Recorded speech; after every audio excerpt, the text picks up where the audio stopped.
Gloria a Dios. Buenos días. El salmista dijo que qué bueno y cuán delicioso es habitar los hermanos juntos. De verdad, sobre todo alabando, bendiciendo el nombre de nuestro amado Señor Jesucristo. Yo me gozo en alabar al Señor juntos, que podamos orar unos por otros, el que podamos interceder juntos por lo que está sucediendo, ¿verdad? Hoy nuevamente tengo el privilegio de compartir el mensaje y espero que sea para ustedes una bendición como lo fue para mi vida. No solo bendición, sino transformación. El tema que el Señor ponía en mi corazón, que estaba planificado para el día de hoy, es la purificación del templo. Y quiero aclarar que no voy a tomar un pasaje específico, sino que me voy a mover a través de los 4 evangelios para explicar este pasaje, porque la purificación del templo no es algo que sucede o sucedió una sola vez, es algo que constantemente está sucediendo. En el Evangelio de Juan, la cita está en el capítulo 2, versículo 13-22, en Mateo en el capítulo 21, en Marcos en el capítulo 11 y en Lucas en el capítulo 19. Es interesante que en estos 3 evangelios, tanto en Mateo, Marcos y Lucas, la purificación del templo es narrada en la última semana de la vida de Jesús. Después de cabalmente entrar Jesús con esa entrada triunfal que pusieron mantos, palmas, y Él entró triunfante a Jerusalén. Inmediatamente después de la entrada triunfal tenemos la purificación del templo. Hay variaciones. Por ejemplo, en Mateo, resulta que Mateo es la entrada triunfal. Jesús entra y ve cómo está el templo, y al día siguiente es que hace la purificación del templo. En Marcos tenemos que primero tiene la entrada triunfal, sale, y cuando va de regreso a Jerusalén, maldice la higuera, luego limpia el templo, y cuando regresa, los discípulos ven la higuera maldecida, toda seca, ya no está. O sea, no tiene sus hojas, ¿cómo se le llama? Se ha marchitado. Gracias. Pero en el Evangelio de Juan resulta que el contexto es diferente, porque es al inicio del ministerio. Ni siquiera Jesús ha iniciado su ministerio, y lo primero que hace después de las bodas de Canaán, o sea, encontramos las bodas de Canaán, llega a Jerusalén y limpia el templo. Entonces podemos ver, yo ahí lo que veo es cómo Jesús, tanto al inicio como al final de su ministerio, está limpiando, está sacando. Y no solo es tanto en la primera, en la última semana, sino lo importante es que lo está haciendo en la Pascua. La Pascua es el tiempo en el que los israelitas fueron liberados de la esclavitud del pueblo de Egipto. Tú y yo estábamos en Egipto y fuimos liberados. Ahora, si tú no has sido liberado, hoy puedes ser liberado, puedes ser sacado de Egipto. Entonces la Pascua es cuando los israelitas pusieron la sangre del cordero sobre su dintel, porque el ángel pasó en Egipto, y los que tenían la sangre eran bienvenido el ángel, pero donde no estaba la sangre, el ángel no era bienvenido y tomaba la vida de un primogénito. La sangre representa la muerte de un inocente, y eso es lo que estamos viendo, cómo el pueblo era limpiado para que no fueran tocados, la muerte no los tocara. Ahora, algo que es importante, y quiero ir haciendo un contexto en el tema, solo para que lo tengan. Básicamente, Jesús entra al templo, y cuando ve ese comercio que hay ahí, miren, en el Evangelio de Juan dice que agarra un azote y comienza a sacarlos a todos, ¿verdad? Ese es en el Evangelio de Juan. En otros solo dice que comenzó a darle vuelta a las mesas y sacó a todos. En unos dice que había bueyes y ovejas. En otros dice que había palomas y en otros los cambistas. Entonces, al unir todo, comenzamos a ver que Jesús limpia todo el templo de todo esto. Pero vamos a ir analizando. Y el templo era muy importante para los judíos, incluso para los no judíos. Un templo es muy importante, es un lugar de oración. Y lo que representa un templo es el lugar de encuentro, el lugar donde yo puedo encontrar la presencia de Dios. Y lo mismo es para los hebreos. El tabernáculo fue construido más o menos 1500 años de Jesucristo. Pero vean esto, Dios dio la indicación de construir el templo. Ya no solo es un pensamiento del hombre, es algo que también Dios tiene en su corazón. Y dice Éxodo 25, versículo 8 al 9. Y harán un santuario. Ese santuario es un templo. Van a hacer un santuario para mí. Y habitaré en medio de ellos, conforme a todo lo que yo te muestre. El diseño del tabernáculo y el diseño de todos sus utensilios, así lo haréis. Así que el templo, el tabernáculo, es una representación de la presencia de Dios con el hombre. Entonces el pueblo de Israel estaba contento porque decían y veían el tabernáculo y decían: Dios está con nosotros, Dios está conmigo, Dios nos protege, Dios nos provee, Dios nos sana. Como lo cantábamos hace un ratito, los nombres del Señor, Dios está con nosotros. Pero no solo está el tabernáculo, también tenemos el templo de Salomón. Resulta que el tabernáculo, pues camina durante el tiempo que estuvo con Moisés y todavía cuando entraron un poquito a la tierra prometida, le daban una prioridad al tabernáculo, pero con el tiempo lo fueron dejando abandonado. Estuvo en Silo y en Gabaón. En esos dos puntos estuvo hasta que se deterioró y David quiso llevarlo a su casa y quiso construir una casa para el Señor.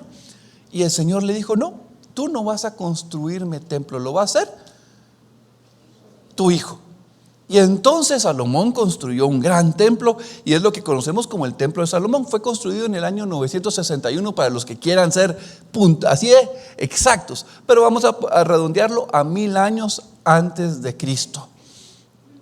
Y resulta que Salomón hizo una oración preciosa, bajó el fuego del cielo, encendió el fuego del altar, pero comenzó a pasar el tiempo y resulta que ya no era el lugar de encuentro con el Señor, sino más bien una exaltación a nosotros mismos, una exaltación de los sacerdotes, de su religiosidad. Y el Señor muestra su desagrado con lo que estaba sucediendo en el templo de Salomón. Ustedes pueden ir y leer Isaías 1 del versículo 1 al 31 y también pueden leer Jeremías 7 del 1 al 34. Es más, cuando Jesús dice, cuando limpia el templo, Él dice: ustedes han convertido este templo en cueva de ladrones. Bueno, está en Jeremías 7 versículo 11. Pero las quejas que el Señor tenía de las prácticas, miren, es interesante porque el Señor dice: estoy hastiado. El Señor dice: no me traigan esas ofrendas, esos holocaustos, su incienso. Estoy enfermo, estoy cansado de tener que sufrirlos, de tener que soportarlos. Yo escondo mis ojos de lo que estoy viendo. No quiero oír sus oraciones. Miren, eso es Dios hablando y quejándose de lo que sucedía en el templo, porque Él veía cosas no gratas. Y si ustedes van al libro de Ezequiel, cuando Ezequiel es llevado de las guedejas en visión a ver lo que había, miren qué idolatría tan tremenda la que había en el templo. Y entonces el Señor dice: ¿qué es lo que estamos haciendo en el templo del Señor? Pero la recomendación del Señor es: límpiense, quiten la iniquidad, dejen de hacer lo malo, porque la gente pensaba: templo de Jehová, templo del Señor tenemos, así que nadie nos puede hacer daño. Es más, el pensamiento de muchos judíos o hebreos es que la justicia que Abraham tenía alcanzaba para muchas generaciones. Y entonces se sentían orgullosos de ser judíos, hijos de Abraham. Y se sentían orgullosos de tener el templo, pero no tenían relación con el Señor. Y entonces este templo, a causa de todo lo que hacían, el Señor lo abandonó, se fue. Y después de que se fue, vino Babilonia y lo destruyó completamente. Entonces, después de que perdieron el templo, un lamento, un lloro.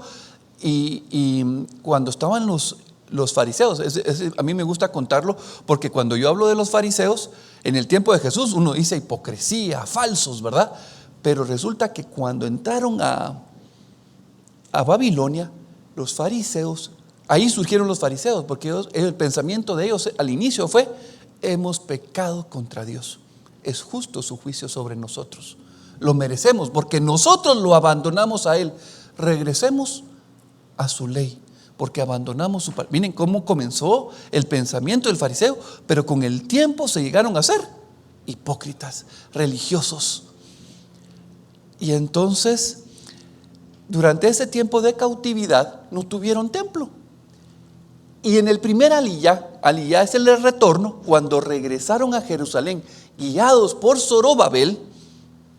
Esto fue en el año 500. Recuerden que el templo fue destruido más o menos en el 586. No, destruido en el 586 antes de Cristo.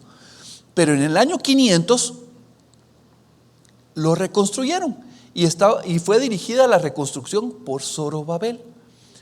Y miren, fue un lamento y un lloro, una alegría, era una mezcla, porque los que nunca habían conocido el templo de Salomón, contentos, pero los que habían conocido el templo de Salomón y ahora estaban viendo el templo de Zorobabel, lloraban, porque esta gloria de este templo nuevo no se asemejaba a lo que Salomón había hecho. Y había una mezcla de alegría y de llanto. Luego, 500 años después, más o menos en el tiempo cuando Jesús estaba naciendo, comenzaron a reconstruir el templo. En el año 20 antes de Cristo, antes de que Jesús naciera, Herodes el Grande comenzó a ayudar a hacer una remodelación al templo. Y a este mismo templo de Zorobabel, a causa de que Herodes lo remodeló, hizo ampliaciones, le comenzaron a llamar el templo de Herodes. Herodes no es judío, solo lo aclaro. Herodes es un edomita que fue puesto como gobernador en esa región. Y resulta que la gente tiene la visión del templo como el lugar de encuentro con el Señor. Era el medio en el cual venían y lograban tener ese contacto. Mucha gente todavía tiene eso en su corazón y dicen: quiero hablar con Dios. ¿Y a dónde van? A una iglesia. ¿Sí? Y ponen candelitas algunos, otros tienen sus diferentes formas. Pero el templo representa el lugar de encuentro, el lugar donde Dios está para relacionarnos con Él. Lamentablemente, ¿sí?, nos quedamos trabados con la figura física del templo. Yo quisiera regresar un poquito al templo de Salomón, porque antes de que fuera construido, David lo quería construir. Y el Señor le dijo: tú no lo vas a construir, lo va a construir alguien. Pero leamos la parte profética. En 2 Samuel 7, 12, 14 dice: y cuando tus días sean cumplidos y duermas con tus padres, yo levantaré después de ti a uno de tu linaje. No dijo a Salomón, no dijo el nombre, dijo a uno de tu linaje, el cual procederá de tus entrañas y afirmaré su reino. Él edificará casa a mi nombre. En el aspecto espiritual podemos ver a Salomón construyendo un templo, pero resulta que la profecía está hablando de Jesucristo. Está señalando a aquel que iba a venir y iba a levantar un templo. Y dice, y yo afirmaré para siempre el trono de su reino. Yo le seré a él padre y él me será a mi hijo. Y entonces ahí vemos cómo tanto el tabernáculo es una figura de Jesucristo. Allá atrás tenemos un cuadro precioso de la gema preciosa del tabernáculo, y todo lo que nos representan los muebles, el proceso, el tabernáculo en sí es la figura de Jesucristo. La profecía que estamos viendo aquí en relación al templo se refería a Jesucristo.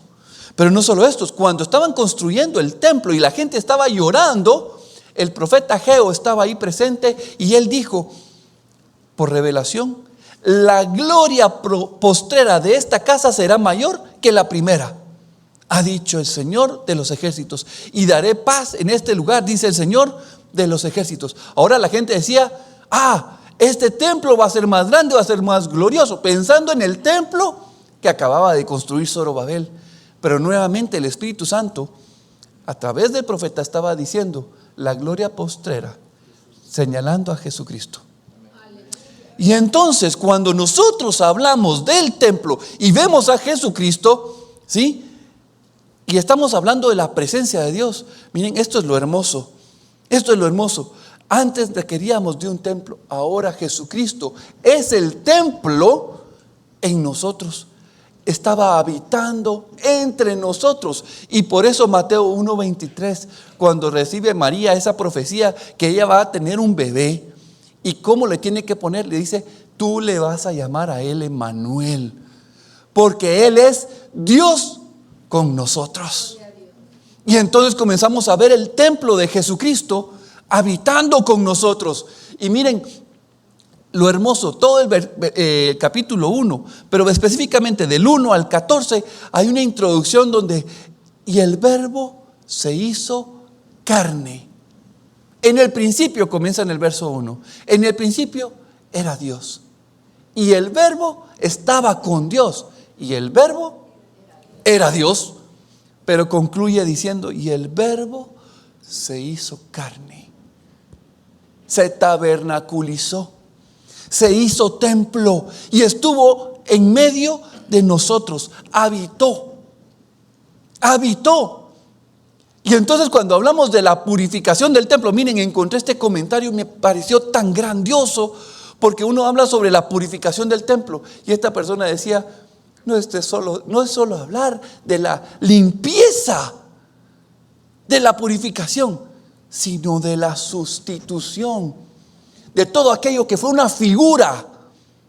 El tabernáculo, el templo de Salomón, el templo de Zorobabel, ahora era real, la presencia de Dios era manifiesta, porque en él está la imagen no visible de Dios. Y entonces podemos ver Jesús como templo. Pero si tienen dudas de lo que estoy diciendo, en Juan 2, 18, 21, después de que limpió el templo, los judíos viendo esto le preguntan, ¿con qué autoridad lo hace? Veamos esto, dice, y los judíos respondieron y le dijeron, ¿qué señal nos muestras ya que haces esto? Preguntándole con qué autoridad, ¿verdad? ¿Con qué derecho haces tú esto? Y entonces Jesús respondió y les dijo, destruyan este templo y en 3 días lo levantaré. Dijeron luego los judíos, en 46 años fue edificado este templo, y tú en 3 días lo levantarás. Mas él hablaba del templo de su cuerpo. Y entonces comenzamos a ver que él está diciendo, yo me tabernaculicé. Pero lo hermoso es que, miren, ¿quién se puede enfrentar a Dios? ¿Quién puede? ¿Quién tendrá el arma, aquella arma tremenda que puede hacerle daño a Dios? Nadie, ¿verdad? Pero ahí dice él, destruyan este cuerpo. Yo autorizo a que ustedes lo destruyan y yo lo voy a levantar. Esta es la prueba de mi poder, de mi autoridad, de mi gobierno, de que yo soy Dios. Y es una prueba no solo para esos judíos, es una prueba para todas las generaciones. Su resurrección, la tumba vacía, es la prueba que él tiene toda la autoridad. Toda la autoridad la tiene Él. Así que el primer tema es entender que Jesucristo es Dios con nosotros. Es el templo con el cual podemos tener relación con el Padre. Amén. Ok. Teniendo eso claro, quiero comenzar a entrar en los detalles del templo, de las situaciones. Dos temas importantes que quiero tocar ahorita. Uno es la localidad y otro es la actividad. Vamos a comenzar con la localidad. Si ustedes ven ahí, tengo un pequeño mapa, un plano, donde se puede ver y observar toda la ciudad de Jerusalén. Inclusive ahí pueden ustedes ver el palacio del gobernador, y si pueden leer mejor, salón del Sanedrín. Es un cuadrito chiquito, pero ese cuadro rojo es lo que se conoce como el área del templo. No sé si pueden ver el cuadrito rojo. Perfecto. ¿Pueden verlo? El puntero no funciona aquí, pero el área, si me permiten, este cuadrito rojo, ese es el templo. Y luego, ahorita vamos a poner una pantallita adicional para que ustedes puedan ver esa área que habíamos visto marcada con rojo. La hemos ampliado y toda esa área es el templo. Ahora, lo que ustedes van a ver ahorita, esa parte que hemos marcado con un cuadrito rojo punteado y lo hemos ampliado, es lo que nosotros conocemos como, ya más específicamente, como el templo o la área más privada. Vean lo siguiente, esa primera área que ven ahí en rojo es el lugar santísimo. Es donde supuestamente debería estar el arca con el propiciatorio que tiene los dos querubines que tapaban con sus alas. Ahí estaba, ese es el lugar santísimo, donde el sumo sacerdote, solo el sumo sacerdote se le permitía entrar una vez al año. Era lo más íntimo. Luego tenemos el lugar santo, que ahí podían entrar los sacerdotes, todos los que fueran descendientes de Aarón. Ahí podían entrar. Ahí estaba la mesa de los panes, ahí estaba el candelabro y ahí estaba el altar de incienso de oro. Y luego tenemos el atrio, que es el lugar donde está el altar de bronce, el lavacro, ¿sí? En el templo de Salomón dice que la fuente, ese lavacro era sostenido por 12 bueyes. Era enorme, y de ese sacaban el agua a 10 lavacros más pequeños donde podían los sacerdotes limpiarse. Ese es el área. Ahí podían entrar los sacerdotes, podían entrar los levitas, inclusive el ofrendante podía entrar y entregar su ofrenda, y él presenciaba cómo, o sea, él ponía sus manos junto y el sacerdote era el que oraba. Miren, era un lugar, pero solo entraban los hombres. El pueblo de Israel, hombres podían entrar a este punto, pero en el área que tiene el número 7, ahí solo podían entrar las mujeres. A esa área se le conoce como el atrio de las mujeres. ¿Ok? Y entonces estamos viendo este cuadro grande que es el punteado, es el mismo que estamos viendo aquí punteadito en chiquito, ¿verdad? Ahora, esta área que están viendo ustedes, que tiene el 8, el 10, es conocido como el atrio de los gentiles. El atrio de los gentiles. Y entonces ahí es donde estaba el mercado. Muchos pensarían, no, solo ese pedacito que está marcado ahorita con línea roja fuerte, ese es el templo. No. Dios, el Señor, estableció que todo eso tenía que ser el templo. Y el problema es que ellos decían el área de los gentiles, la chusma, ¿sí? Esa no es área santa.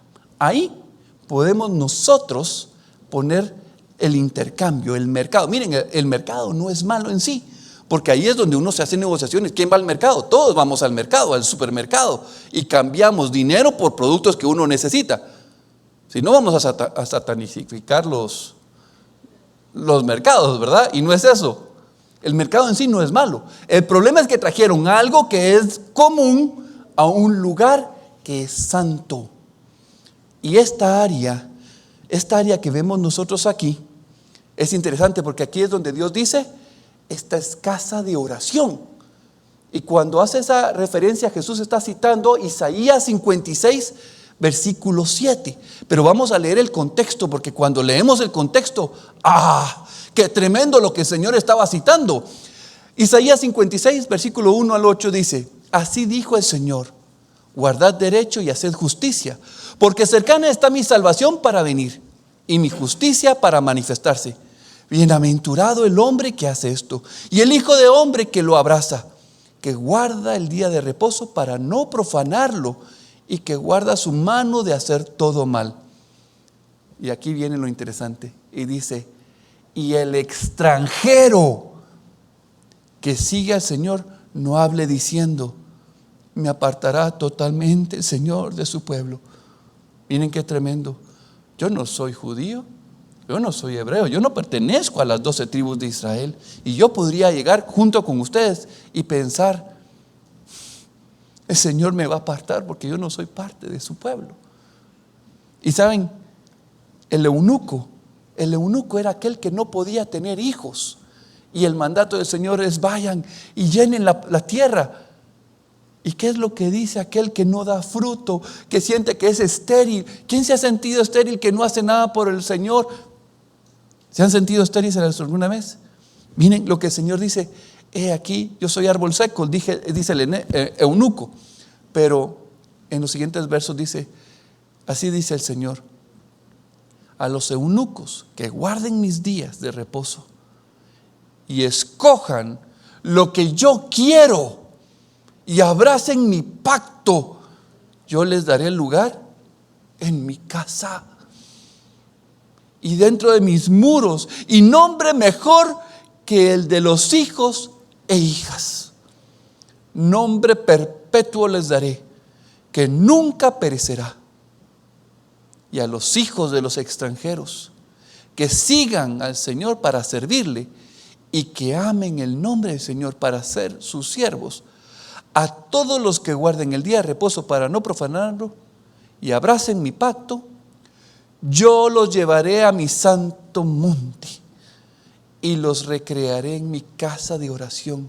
Sus holocaustos y sus sacrificios serán aceptos sobre mi altar, porque mi casa será llamada casa de oración para todos los pueblos, dice el Señor, el que reúne a los dispersos de Israel. Aún juntaré sobre él a sus consagrados. Entonces, miren, el venir nosotros y decir: no, esa área no es santa, ahí podemos hacer cosas. Cuando Dios ha santificado y ha apartado a alguien para él, ¿quién somos nosotros para decir: ese no es digno, ese no se lo merece? Y entonces ahí está el enojo del Señor, porque hemos convertido, miren, áreas que son santas, las hemos profanado. Muchos piensan que esta es el área santa, pero no, mis hermanos. Dios está diciendo que nosotros somos templo del Espíritu Santo, y a todo lugar a donde vamos tenemos que seguir siendo santos. Y el comportamiento así de estiraditos, de bien portados, que muchos tienen aquí, ¿verdad?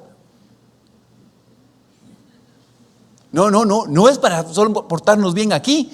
El buen comportamiento de santidad es en todo lugar a donde vamos, porque somos templo, y a todo lugar donde vamos tenemos que representar, reflejar la santidad del Señor. Nunca se me olvida la conversación que tuve con un hermano, y me contaba sobre una persona que ejerce abogacía y se dice cristiano, pero él dice, una cosa es comportarse aquí en la iglesia, y allá afuera es todo un truán, todo un corrupto. Y entonces no está viviendo aquí, y allá vive de dos cosas diferentes. No, lo que vivimos aquí lo tenemos que vivir en todo lugar. Entonces miren, es interesante porque hemos visto un templo físico, el tabernáculo, el templo de Salomón, el templo de Herodes, el templo de Zorobabel. Hemos visto el cuerpo de Cristo como templo, y ahora también nos vemos a nosotros como templo. Entonces ya comenzamos a ver lo que es la localidad. Tú eres una localidad, tú eres un templo de Dios. Pero ahora vamos a ver la actividad. Y lo que estaban haciendo ellos es que vendían bueyes, vendían ovejas, vendían palomas. Déjenme explicarles un poquito el comercio que estaban haciendo. No crean que eran comerciantes solamente genuinos de otro lugar, no. Comúnmente, o lo que muchos creen, es que los mismos sumos sacerdotes o la familia sacerdotal eran los dueños de estos negocios y ponían a una persona, porque los sacerdotes son los que tenían que revisar la ofrenda. Entonces yo llevaba mi buey, llevaba mi chivito, llevaba mi cabrita, mi oveja, y ellos la inspeccionaban y decían, no, no está buena. Y entonces yo decía, en lo que voy otra vez a buscar otra, mejor la vendo. Y ellos decían, te la compramos en 5. Bueno, ni modo, la entrego. Y después me sacaban otra. Mira, esta está buena, cómprala. ¿Y en cuánto me la dan? En 25. Y uno decía, a la gran, qué ingrato, me pagaron una nada y me están sacando un ojo por este. Y entonces, bueno, dámelo pues. Y entonces ya tenían el corderito que era aprobado por los sacerdotes para ponerlo en la ofrenda. Pero resulta que llegaba otro con su chivito y también se lo rechazaban. ¿Y qué creen? El chivito que habían rechazado al otro era el que venían y le decían, está bueno. Te recibo el tuyo que está malo, pero te vendo este que está bueno. ¿Está correcto eso? Y entonces en esas transacciones de venta de bueyes, de ovejas, es que ellos comenzaban a ganar y a lucrar. Y cuando hablan de palomas, las palomas eran la ofrenda para los pobres. El pobre tendrá que tener un criadero de palomas. No, ¿verdad? Entonces él llegaba y decía, mire, quiero comprar una paloma, lo más barato.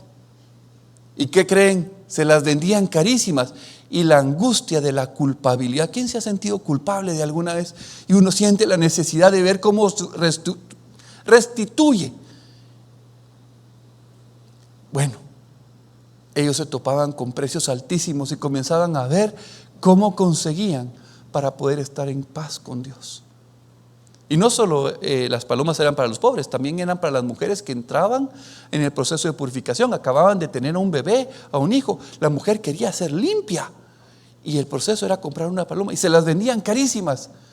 Y entonces, miren, son de aquellas cosas que uno cuando ve con esas injusticias y a uno se le duele el corazón al ver ese trato de aquellas personas que tienen poder. Mi esposa me contó hace un tiempo la situación de que en la municipalidad de Antigua prohibieron que los niños chiquitos pudieran vender dulces. Y aparte de eso tenían que llenar un gran formulario, tenían que pagar 150 quetzales por día para ellos poder vender dulces. Miren, a mí me ofende que una autoridad venga con esas, y sabemos que el niñito está viendo cómo se saca por lo menos 100 quetzales para poder subsistir y le están cobrando 150. Es ese tipo de injusticia que comenzamos a ver, de un abuso de poder, de autoridad, que es la que también indigna al Señor. Y luego vemos a los cambistas y uno dice, bueno, ¿por qué los cambistas? De plano manejaban dólar y la moneda oficial. No, eso tiene una razón de ser, y es que el Señor había dicho que había una moneda, que era el ciclo del santuario, el que se tiene que manejar en el santuario. Así que si unos iban de Roma, otros venían de Grecia, otros venían de Éfeso, otros venían de Alejandría, que es en Egipto, y cada uno viene con su propia moneda, ahí ellos tenían que cambiar. Miren, es lógico que el que está cambiando le gane algo, ¿sí o no? Ok. El problema es la desmedida con que ellos venían. ¿A quién lo han timado alguna vez? Yo me recuerdo una vez que me dieron un billete de $100 falso. Me dolió. Me lo vendieron caro y falso. Pues eso es lo que sucedía también. Timaban a la gente. Y quiero que vean, porque esto es importante. En Éxodo 30:15 fue donde Dios puso esa ley, donde decía, ni el rico aumentará, ni el pobre disminuirá del medio ciclo. Cuando dieren la ofrenda al Señor para hacer expiación por vuestras personas, ese era el monto que tenían que pagar anualmente, medio ciclo del ciclo que se tenía puesto como moneda oficial en el templo. Ni el pobre va a pagar menos, ni el rico va a pagar más. Esa moneda, el ciclo, el medio ciclo, la cantidad, me habla de Jesucristo. Yo no debo de presentar más obras que la obra de Jesucristo en mi vida. Y no puedo presentar menos que la obra de Jesucristo. Él es. Porque expiación significa limpieza, redención, significa ser transformado, significa ser limpiado de la ofensa.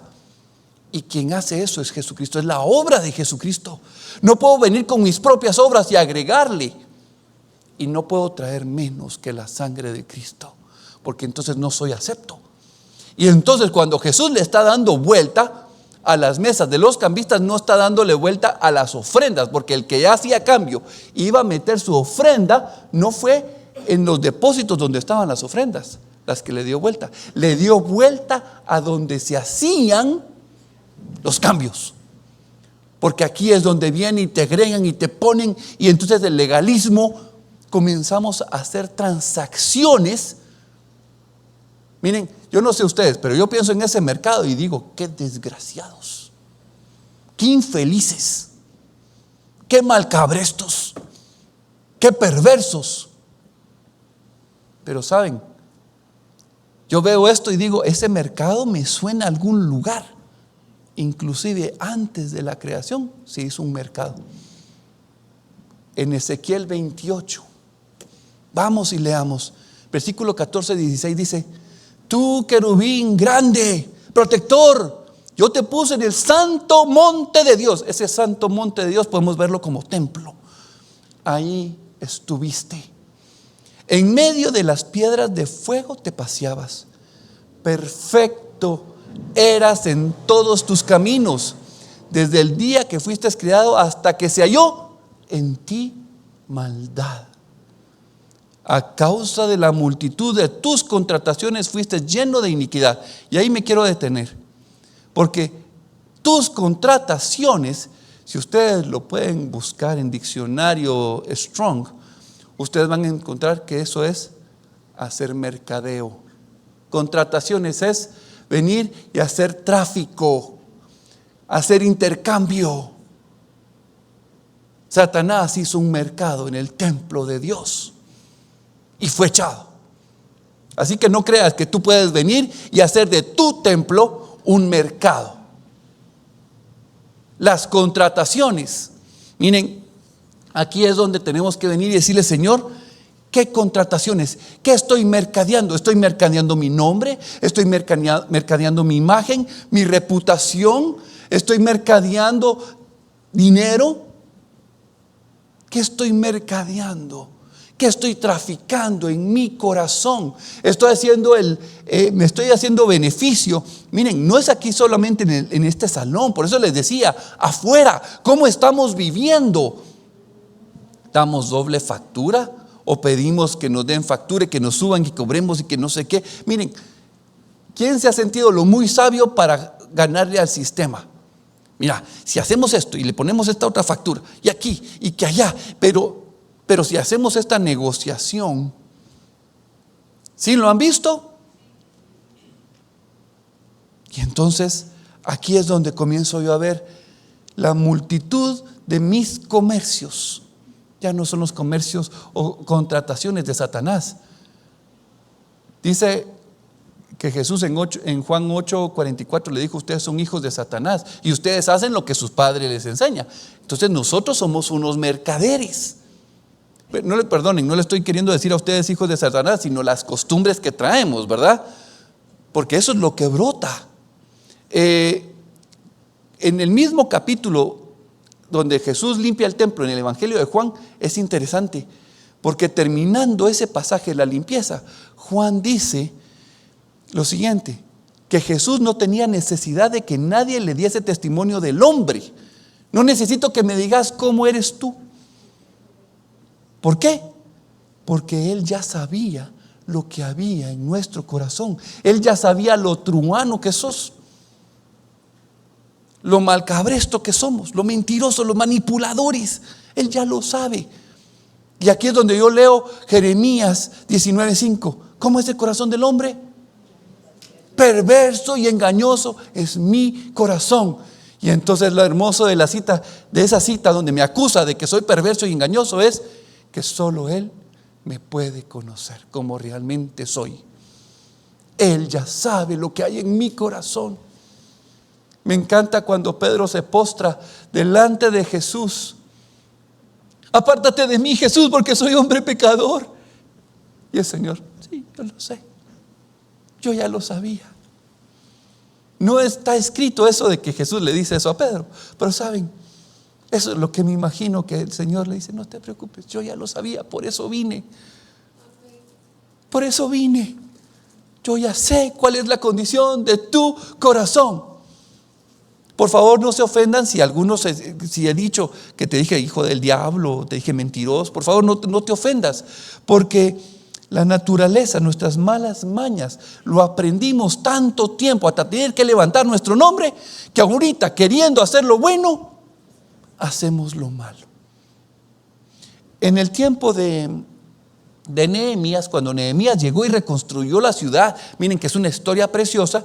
Hay una parte en Jeremías 13, ya terminó de construir el muro y él está feliz, y él salió el día del reposo y se topa que afuera de los muros está un gran mercado. En el día de reposo. ¿Y saben qué fue lo que lo indignó? Que toda la gente salía.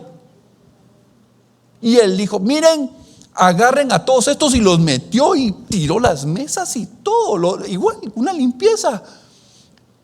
Y le dijo a la gente: no vengan a vender el día de reposo, porque santo, es día santo para el Señor.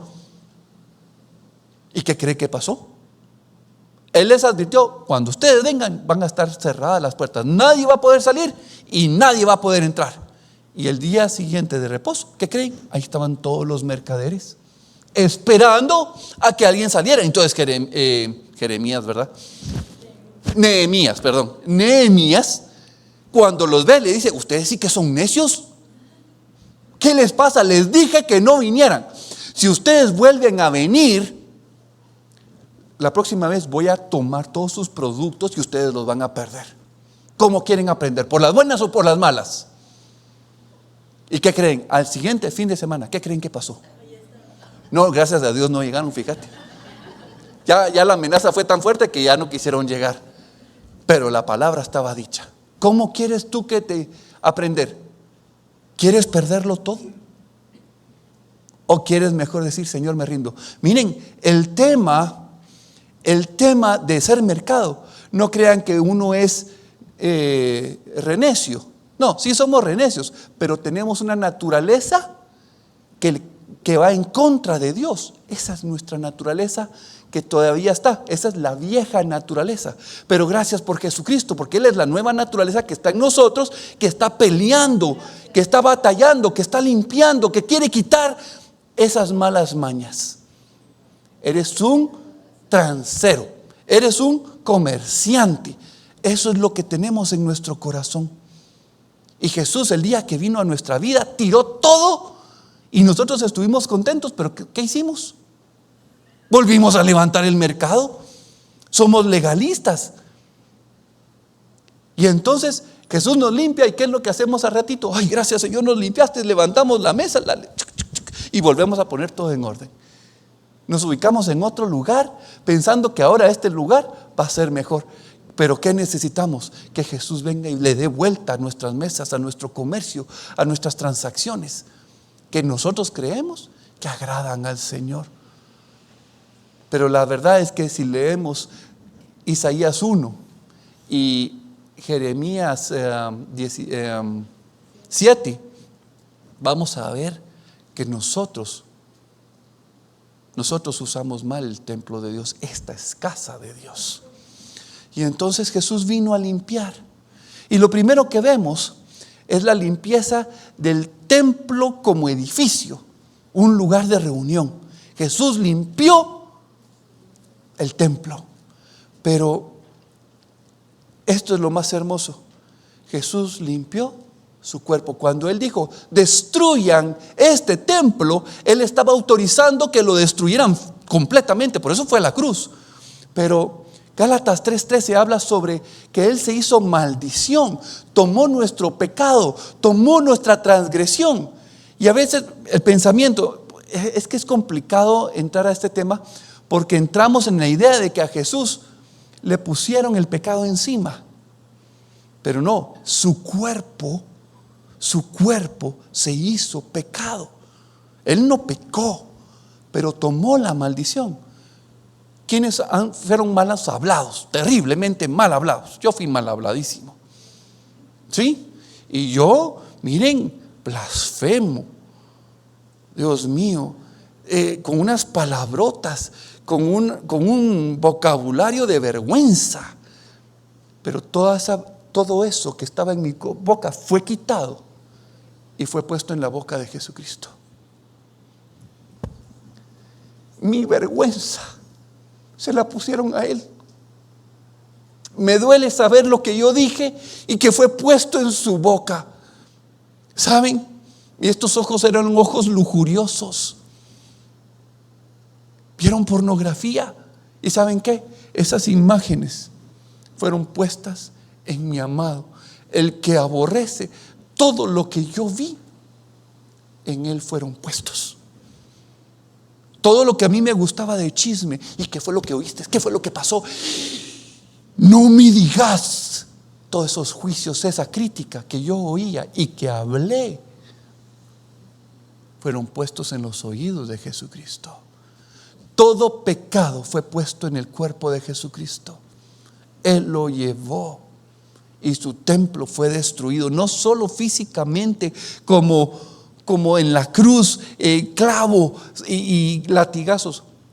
Lo más horrible y horrendo fue mi pecado, que fue puesto sobre Él.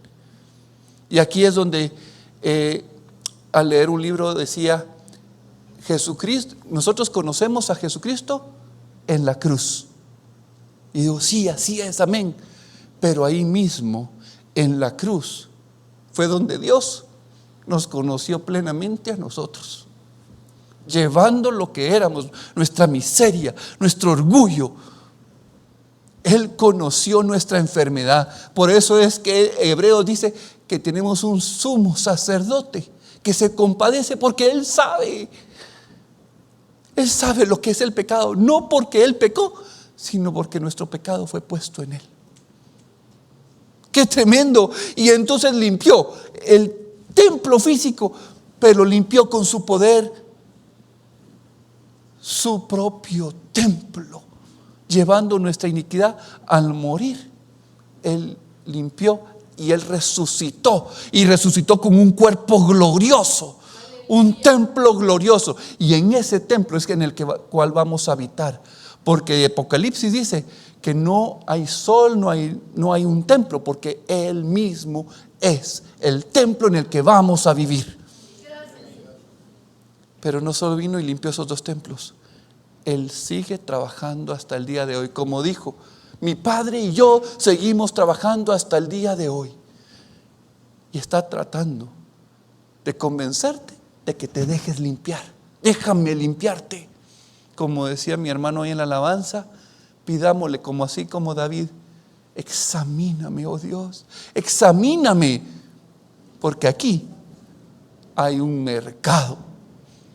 Yo necesito ser limpiado por ti.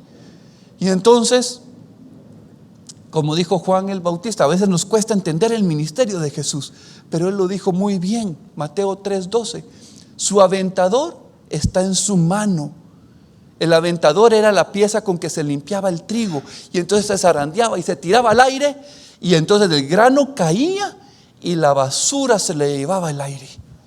Entonces, y Él va a limpiar su era el lugar donde se limpiaba el grano, y Él va a recoger su trigo en el granero y quemará la paja en fuego que nunca se apagará. Jesús vino a limpiarnos. Malaquías 3, versículo 2 al 3 es una representación clara de qué vino a hacer Jesucristo. ¿Y quién podrá soportar el tiempo de su venida? ¿O quién podrá estar en pie cuando Él se manifieste? Porque Él es como fuego purificador o como jabón de lavadores. Y se sentará para afinar y limpiar la plata, porque limpiará los hijos de Leví, los afinará como a oro y como a plata, y traerá el Señor ofrenda en justicia. ¿A quién le gusta que el Señor venga y te dé vuelta a tu mesa que tú siempre has amado y has querido y consideras tu sustento? Pero ese día, al principio tenemos que pero después damos gracias. Dense cuenta de algo precioso. Jesús hizo la purificación del templo, pero en Marcos nos habla que Él pasó y vio la higuera. La higuera representa la religión. La higuera representa nuestras tradiciones. Y Jesús maldijo nuestras tradiciones, nuestra religiosidad. Y entonces, después de que regresa y limpia a los discípulos, ¡oh! Señor, mira, la religión está seca, está marchita. Y entonces ahí da la lección de lo que significa la higuera marchita, la maldición de la higuera.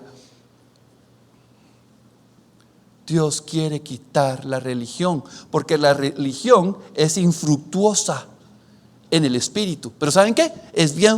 Da bastante fruto, pero en la carne, en lo material. ¿Quieres seguir viviendo en la religión? Vas a recibir un montón que aparenta ser fructífero, pero es estéril, es muerte. Jesús quiere limpiar nuestro corazón. Y en Marcos también dice que Él no consentía que nadie atravesase el templo llevando utensilio. Y a veces pensamos en cosas. ¿Qué cosas? No traigan eso, no se vistan de esa manera, vengan con saco, vengan con acá, no traigan jeans, no, mira, tenis. Y entonces visualizamos la parte externa, pero saben, se refiere a no ser reverente a las cosas de Dios. Reverente aquí, no le doy la importancia. Sí, Jesús me salvó y vengo a la hora que quiero. Eso es ser irreverente a las cosas de Dios. Y podemos abarcar mucho, pero vamos a resumir, ya estoy terminando.